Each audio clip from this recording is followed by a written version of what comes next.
Did you know that today is World Suicide Prevention Day? I bet many of the audience didn't, and that exposes a real problem that we're facing in the West, a suicide crisis in the West that I believe, like Dr. Bohr did, is exacerbated tremendously by this whole euthanasia-assisted suicide movement. I would also like to thank you for having me, and I'd point out also that people who are right to life are certainly not the only opponents of legalizing assisted suicide or euthanasia. I had the great honor of interviewing Dame Cecily Saunders for my book, the first version of my book. I went out to St. Christopher's twice. I met Dr. Sykes. And Dame Cecily, what a wonderful woman. And she told me in unequivocal terms that her hospice movement that she created, she's one of the great medical humanitarians of the 20th century, that her hospice movement was dead set against assisted suicide because it, as I recall her telling me, it denies the intrinsic equal dignity of my patients. And she also pointed out that when you push assisted suicide, it is done through fear-mongering. That is, fear-mongering on the difficulties of death, which the hospice movement has shown can almost always be significantly alleviated. I would also point out that one of the great UK campaigners against legalizing assisted suicide is Lady Jane Campbell. I believe she started the group Not Dead Yet UK. And I had the great honor of meeting her as well when I was over on a speaking tour against assisted suicide back when the Jaffe bill was going through the House of Lords. And so you'll find that the people who oppose assisted suicide euthanasia are very diverse. They're religious and they're secular. They're pro-life and they're not pro-life on the issue of abortion. They're people with disabilities. They're civil rights campaigners who often will point out, particularly in my country, that people who have difficulty getting access to quality medical care would never have difficulty getting access to assisted suicide or euthanasia. I also think we have to understand the lexicon. When euphemisms are used, such as, quote, aid in dying or, quote, death with dignity, the idea is to deflect people away from the brutality of what we're talking about. We're talking about, in assisted suicide, a doctor validating somebody's suicide as a means of ending suffering, and then providing the lethal prescription to do that, or in the case of active euthanasia, actually committing homicide, even though it's legal, the idea of the lethal injection or the lethal jab. So this is of great concern to me. And I really feel as if, as I said when I started my discussion, this is World Suicide Prevention Day. But you don't hear as much about suicide prevention anymore as you do supporting euthanasia and assisted suicide.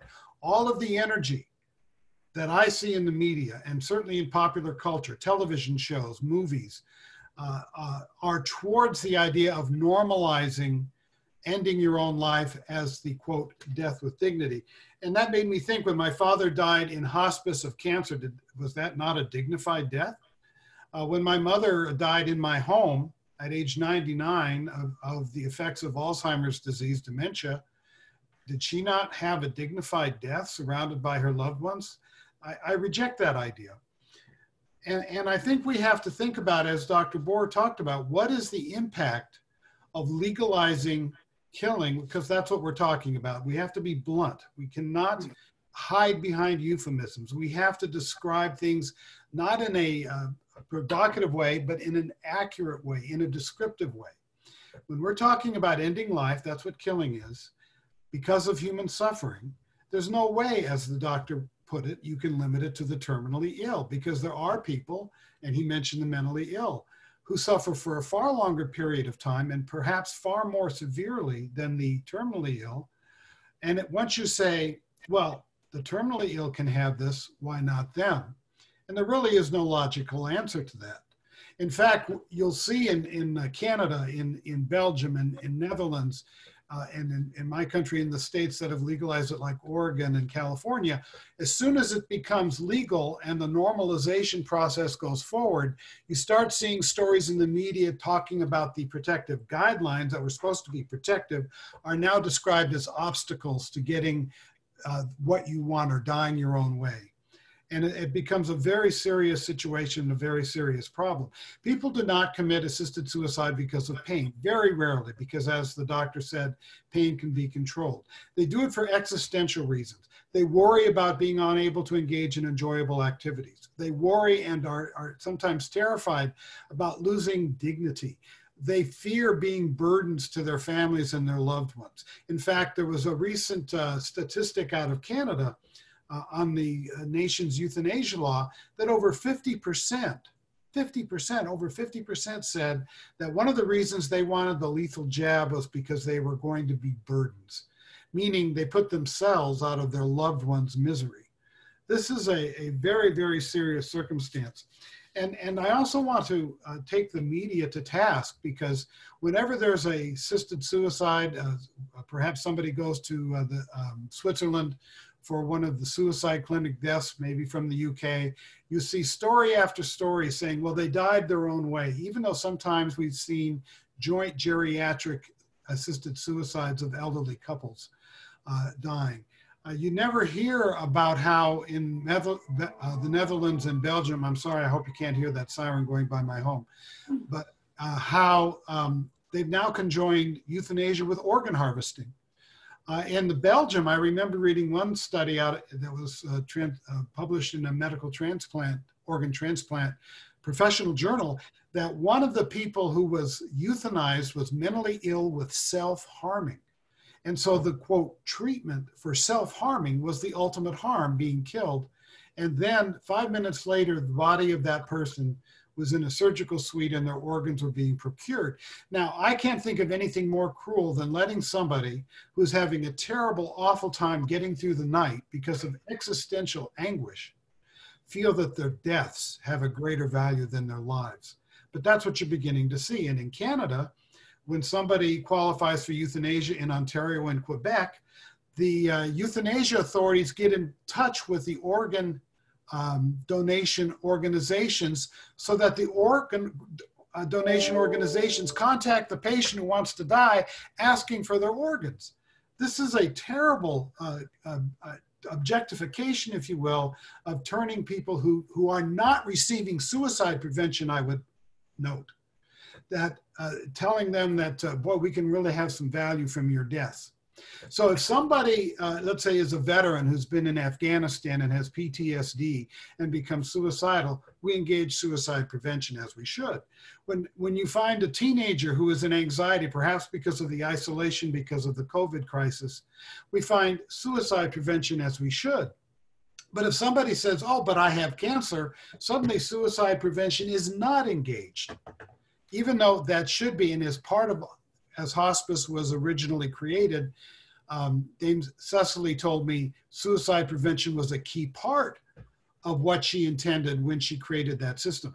And I've been a hospice volunteer and I've seen it in action. And I want to describe a case that I had that's a real story, and it kind of highlights something I think that is important. This was my first patient I was asked to go visit. And I would visit people who were in hospice once a week. And the fellow's name was Ernie, and he was an old Italian-American gentleman. And he was with his son and his daughter-in-law in the house that he had lived in for decades. And as soon as they introduced me, I went into his room, and the door closed. He fell into my arms. And he was crying. I mean, tears were coming out of his eyes. I want to die. I want to die. I want to die. I said, Ernie, why do you want to die? I'm a burden. I'm a burden. I said, Ernie, you're not a burden. Your son's taking care of you. He loves you. Your daughter. I'm a burden. I'm a burden. Well, I would come once a week. And over time, Ernie's mental state began to improve. People were coming over to the house, I remember, with cookies and casseroles, you know, that whole kind of thing.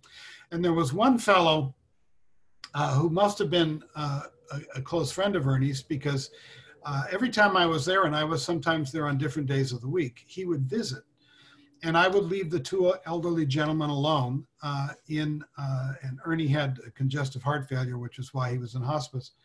And so they could talk, but this fellow had a very strong voice, and then I could hear him in the other room, and he'd say, "Ernie, you gotta fight, Ernie, you gotta fight." Well, one day I finally lost Ernie. He didn't die. He got better, and he got kicked out of hospice. And he told me, he played the last day I was visiting with him. He was playing, gave me a mandolin solo, and he looked at me and he said, "Wesley, you know my friend Joe," which was the fellow who I mentioned. "You stay away from Joe, Wesley." And I said, "Why, Ernie?" And he said, "He's an undertaker."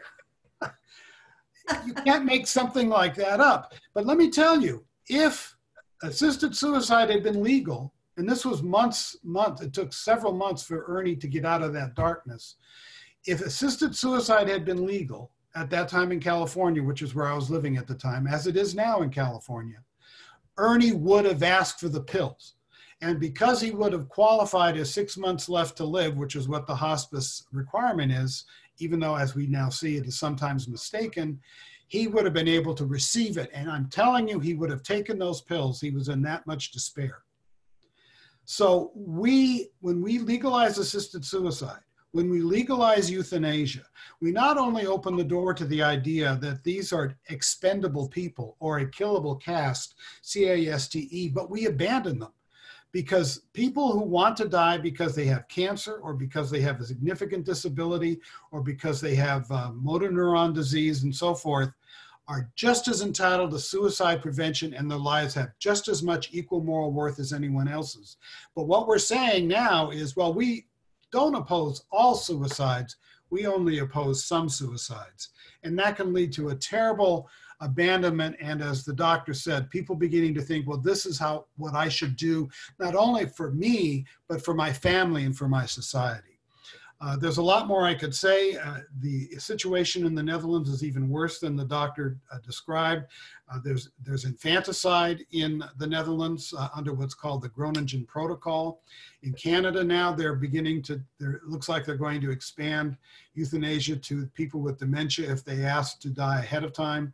And in terms of doctors not wanting to commit euthanasia or assisted suicide, what sometimes happens is if a doctor says no, then the patient will just go to another doctor. They'll go doctor shopping. And in fact, there are some doctors who've opened death practices in California. That's happened.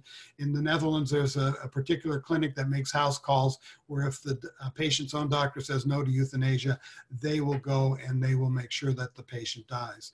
So I'll stop here because I'm a lawyer and short-winded is not my strong suit. And I'll be happy to take any questions. Well, thank you very much, Wesley, for that really, I think, stark exposition of why we have to here ensure that we protect and enhance our hospice movement that we're so proud of, and it is, I think, one of the world-leading hospice movements.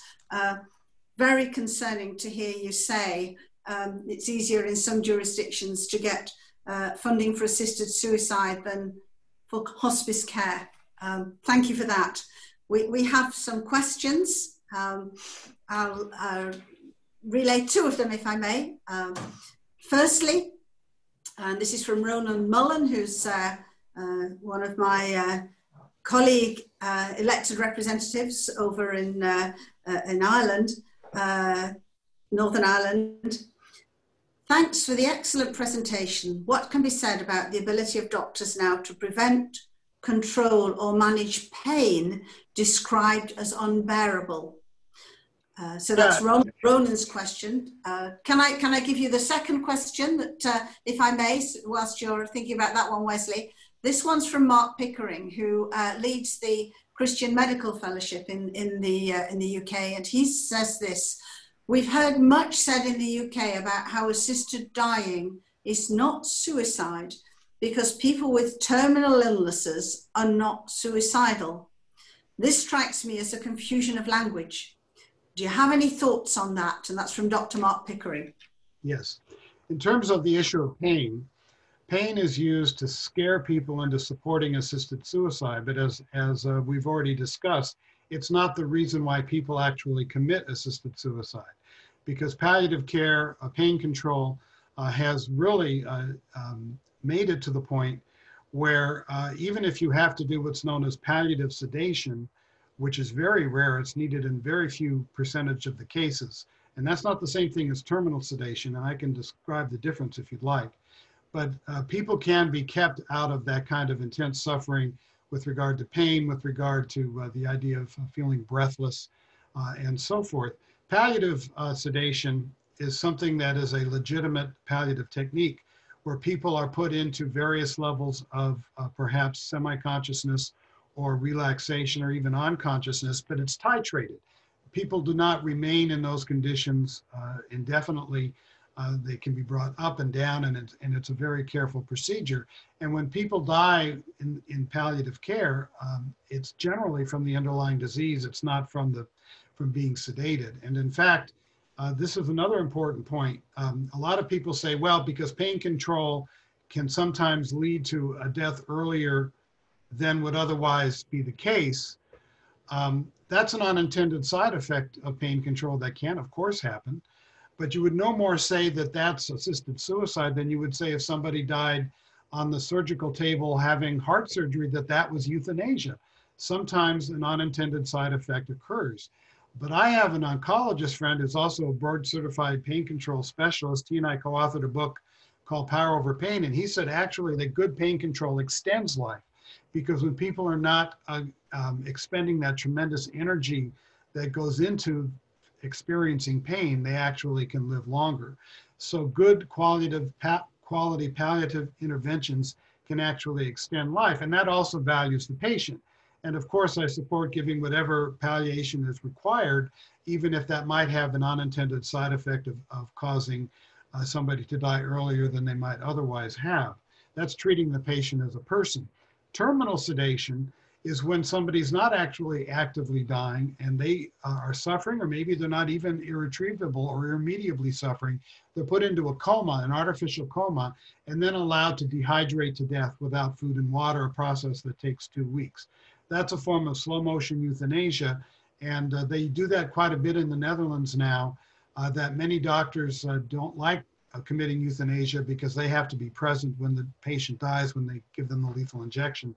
And you're seeing an increased number of terminal sedation situations now. In terms of, it's not really suicide if you're terminally ill, but it is suicide if you're not terminally ill. That's just utter nonsense. And it's playing a word engineering game to try to get people to swallow the hemlock. Suicide is defined as an act that takes your own life. When you take an overdose of pills, whatever the reason might be, whether it's because your business failed or because you're worried about dying in pain of cancer, you have committed suicide. And they don't want to use the term suicide because they're trying to lull people into thinking it's something else. And they're also trying to normalize the practice and try to make it a part of a normal part of healthcare. And I would point out that the Hippocratic Oath, which very few doctors take anymore, unfortunately, has a specific proscription against assisted suicide in that oath. And that's 2,500 years old. And for people who say, well, only religious people are against assisted suicide, Hippocrates wasn't a Christian. It's 500 years before Christ. Hippocrates was a Greek, ancient Greek person who believed in the gods and all of that stuff. So, but he was a physician who understood that to promote the equal dignity of your patient, you do not end their lives. And he also said in that oath, which is really remarkable, that a doctor had the duty to treat a slave in the same way he treated a master, because a doctor's job is to treat every human being as an inherent equal. And that is something I think that is very important, and I think assisted suicide actually violates human rights in that sense, because you're saying to some people, yes, your suicide is worth preventing, but you're saying to others, but yours isn't. And that creates a two-tiered system of valuing lives. And I have to correct what Dr. Bohr said in terms about Germany. Germany recently I think it was earlier this year, it might have been late last year, but I think it was this year, actually created a constitutional right to suicide for anybody for any purpose. You don't have to be sick. You don't have to be disabled. You don't have to have any irremediable suffering. You don't, even if your suffering can be palliated, which is also true in Canada, for example, but you don't want that, you have a right in Germany to suicide, and there's also a constitutional right in this court case to assist in suicide. But that's the logic. The argument we should be having isn't whether somebody who's terminally ill should be able to have assisted suicide, or whether somebody who's got a profound disability, a serious disability, should be able to have assisted suicide. But what is our society's obligation towards people who wish to commit suicide? I submit that it should be suicide prevention in every case. That's how you promote equality. That's how you value people, as opposed to suicide prevention in some cases, but not in others, because you're basically saying when you do that, some suicides are right, and people get that message. Thank you very much, Wesley. I have a final question. This is a question on behalf of UK parliamentarians. The question as to whether euthanasia and indeed assisted suicide should be legalised was rejected by the UK Parliament in 2015. Yep. Bearing in mind the developments and experience of the past few years in other jurisdictions, which both you and Professor Bohr have described, and the fact that at some point in the UK Parliament this issue may well arise again, what advice would you give to members of Parliament in the UK when at some point they're likely to have to reconsider this issue? Well, I think they don't need to re-engineer the wheel, if you will. I remember when the Joffrey report was done, they went to, just for example, went to Oregon and taught me things I wasn't aware of. In Oregon, assisted suicide is all self-reported by the doctors. There is no actual requirement for oversight by the state. It's all after the fact. And then we found out, thanks to the Joffrey report, which we didn't know, that they actually destroy all the data that they use to create their, what I consider propaganda reports. So there's really no independent way to look at it. I think that with another issue needs to be looked at when a member of the House of Lords starts to rumble about going with this, or the Parliament, the House of Commons. The cost, the money factor is really significant here. Derek Humphrey, who started the Hemlock Society, wrote a book called Permission to Die, in which he said, saving money for the healthcare system is the great unmade argument in behalf of euthanasia and assisted suicide. Some of the Canadian descriptions talk about saving tens of millions of dollars, even more than that per year. And think about that, what could happen with the NHS under strain, which we all know it is. Of course, in my country, our health care system is under great strain as well. That it may take $100,000 or 100,000 pounds to give somebody the kind of interventions that are needed so that the patient doesn't want to commit suicide, but maybe 1,000 pounds to facilitate that death. Once you accept a suicide as a medical issue, once you, in terms of facilitating it, once you begin to look at the idea that the people who would tend to want assisted suicide may be the most expensive for whom to care, and once you start to add in the idea that people are worried about burdening their families, burdening their society, and if you add in the organ donation issue, you can begin to see where people would start to think, you know, I love my country, my duty is to die. And assisted suicide can lead to a duty to die. And by the way, the issue of the duty to die is often discussed in bioethics today. Some people say that the elderly have a duty to die. That proposed law in Canada, in the Netherlands, saying that if you're over 75 and you've got a completed life, that you should have access to euthanasia. That's really frightening. That's an abandonment of the elderly. That's telling the elderly that they don't matter as much. And we've had that problem in terms of COVID, for example, in New York, where Our COVID positive patients are actually forced to go into nursing homes because the governor of New York apparently wanted to maintain enough space for younger people in the hospitals. And then thousands of people died because infected people were put into nursing homes. And I submit that's because we're in danger of casting aside our elderly people and thinking of them as no longer having a great value. And there's a utilitarian issue here that I think we should address. But I would think about the money issue in terms of fighting assisted suicide, as well as everything else. What kind of palliative care is available? Are the hospices under strain?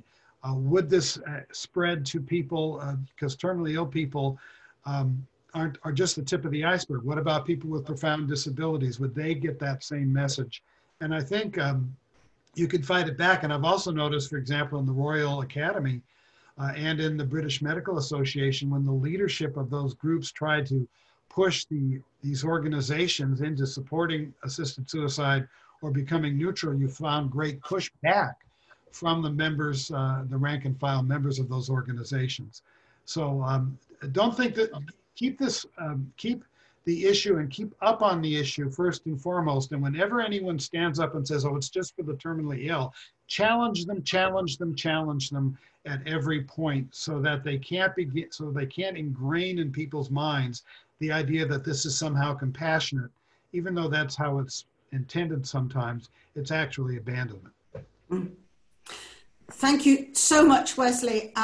I did say that was my final question, but I do have another comment which you may briefly want to respond to, very briefly, on screen. And this is from a fellow member of Parliament from Scotland. It's Dr. Philippa Whitford. She has a medical background and she makes a very pertinent comment.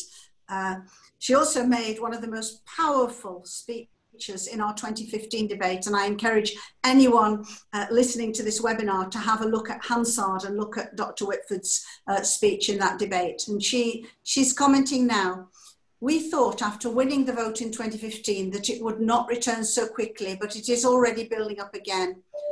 I worry most about the growing increase in a sense of a duty to die that could develop until it is the routine. Yes, and I think I mentioned that I was very privileged. I've toured the UK at least 3 times on speaking engagements against assisted suicide. Twice I had the great honor of debating in the Scottish Parliament, which is quite an amazing building. I've been able to make presentations 3 times in the UK Parliament. I debated Dr. MacDonald, the late Dr. MacDonald, in Edinburgh, and that was quite a packed event. And the duty to die is a real danger, because the message being sent is that some of us are burdens on others of us, and that our best bet, if we really love our families, if we really care about our society, if we're really patriotic, we will not burden others. And that is a dehumanization that must be avoided at all costs. So I thank the doctor for her comment. Just in closing, thank you again, and also Professor Bohr. As we've heard so eloquently and expertly from you both, this is a complex issue which merits careful consideration. And you've highlighted that what might be initially appealing arguments can have deeply concerning implications. And so it's right that we continue to be vigilant, to learn from the experiences of other jurisdictions over the past few years, and to continue to provide a compassionate response to the pro-assisted suicide lobby, whilst at the same time warning against the many incremental dangers of legalizing assisted suicide in this country that you and Professor Bohr have spoken so clearly about this evening. Can I quote Lord Alton again? He says this: if we lose hope in care and compassion, we lose everything. Care and kill can never be used as synonyms.